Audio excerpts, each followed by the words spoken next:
साथियों नमस्कार। आज एक घटना बहुत वायरल हो रही है। वो राजस्थान की राजधानी जयपुर से है। राजस्थान की राजधानी जयपुर को गुलाबी शहर भी कहते हैं। वहां पर हरमाड़ा रोड पर एक डंपर 3 अक्टूबर की सुबह बहुत तेज रफ्तार में सड़क पर कम से कम 50 वाहनों से टकराया होगा, जिसमें 13 लोगों की मौत हो गई है, 50 लोग घायल हुए हैं। यह एक भीषण हादसा हुआ और हादसे के बाद सब अवाक की स्थिति में रहे। बहुत सारी गाड़ियां क्षतिग्रस्त हो गई।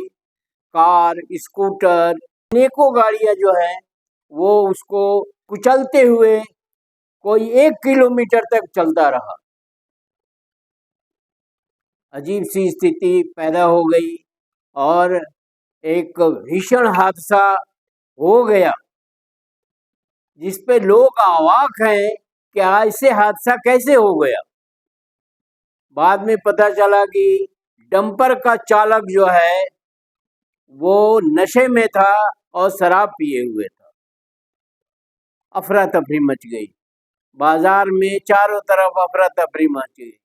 ये सीकर रोड की घटना है और इस तरह का विभत्स दृश्य उपस्थित हो गया कि काफी भीड़ इकट्ठी हो गई और भीड़ पूरी तरह से आक्रोशित हो गई।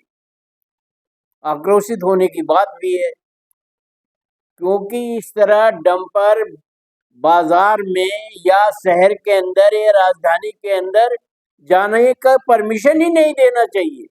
ऐसी स्थिति में इस भीषण हादसे में कई परिवार जो है वो त्रासदी के अंतर्गत आ गए।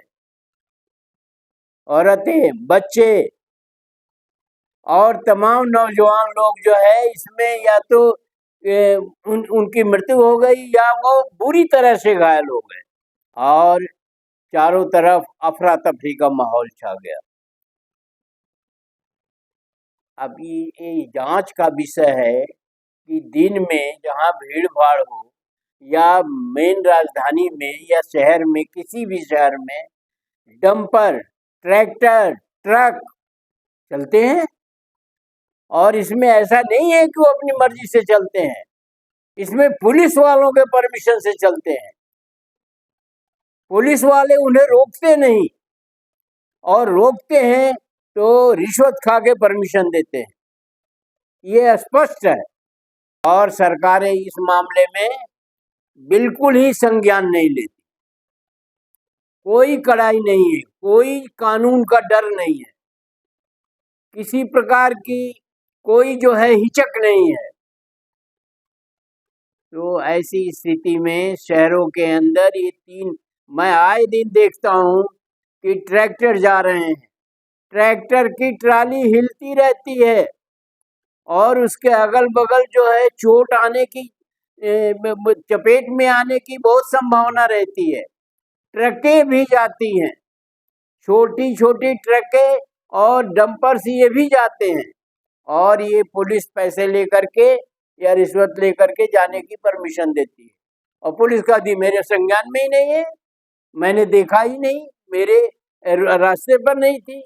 तो इस तरह की बहुत सारी चीजें हैं और इसमें जनता असुरक्षित है और पूरी तरह से असुरक्षित है और ये पूरी तरह से सरकारों की अव्यवस्था है। घायलों को अस्पताल में भर्ती कराया गया। अभी तक जो ज्ञात हो रहा है विभिन्न स्रोतों से वो यही है कि 13-14 लोग जो है वो मृत्यु को जल प्राप्त हो गए हैं और 50 लोग घायल हैं। उसमें कितनी औरतें हैं, कितने बच्चे हैं, कितने बुजुर्ग हैं, कितने नौजवान हैं, अभी ये सूचना जो है तुरंत उपलब्ध नहीं हो पाई। ऐसी स्थिति में लोगों के जान माल की कोई सुरक्षा नहीं, तो ऐसी स्थिति किसी भी शहर में आ सकती है।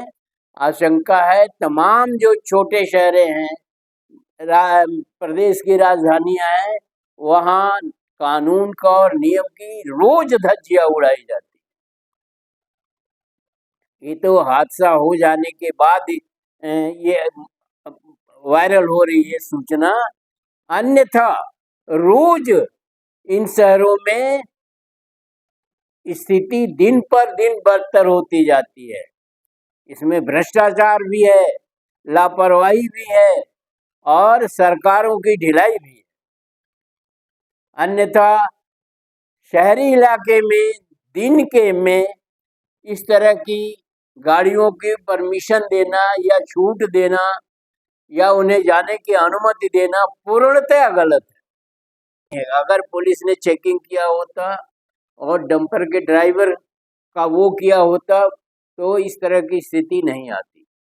इसके बारे में सरकारों को संज्ञान लेना चाहिए, कड़ाई से नियमों का पालन कराना चाहिए और पुलिस प्रशासन को इसके बारे में आवश्यक निर्देश जो है जारी करना चाहिए और उनकी जिम्मेदारी सुनिश्चित किया जाना चाहिए। घटना घट गई, अब क्या करेगी सरकार, क्या करेगी पुलिस, क्या करेगी जनता, कोई कुछ नहीं। जो मर गया सो मर गया, जो घायल है उन घायलों का इलाज भी सही तरीके से होने की संभावना नहीं है।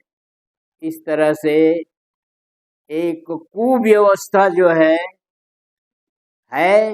और सरकारें अपने राजनीति में मस्त हैं।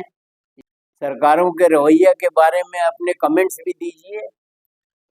अगर चैनल को सब्सक्राइब नहीं किया तो सब्सक्राइब कर लीजिए।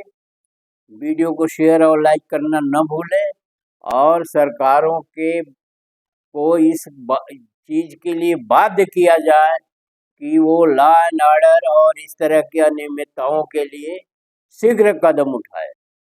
धन्यवाद। जय भारत, जय संविधान।